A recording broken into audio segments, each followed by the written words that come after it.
তো ঝটপট মানে শর্টকাটের মধ্যে কী করে তরকারিটা করছি একবার দেখে নিন।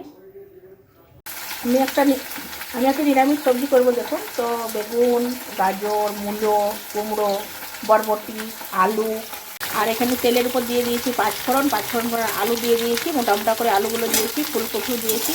এগুলো সব এক এক করে সব ভেজে নেব, একসঙ্গে সব ভাজবো। দেখুন সবজিগুলো সব কিছু একদম সুন্দর করে একবার ভেজে নিয়েছি।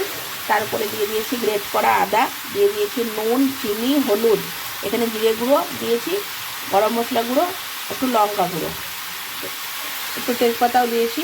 তো সব কিছু আবার নেড়ে চেড়ে ঢাকা দিয়ে এটা কষে কষে করতে হবে। জলটা দেবো না, এই হলো কথা। কিন্তু খুব ঝামেলা কম ছাড়াই রান্নাটা আমি করি, খুব সুন্দরও লাগে খেতে। সবজিটা অনেকটাই সিদ্ধ হয়ে গেছে, আমি কটা বড়ি ভেজে দিয়ে দিয়েছি।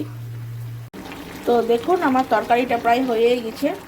তো আমার তরকারিতে একটু জল দিয়েছিলাম, কেননা সব বললো যে একটু সাপক সুপুক যেন থাকে তরকারির মধ্যে, তো ওই জন্য একটু জল দিয়েছিলাম। তো দেখুন এরকম আমি নামাবো।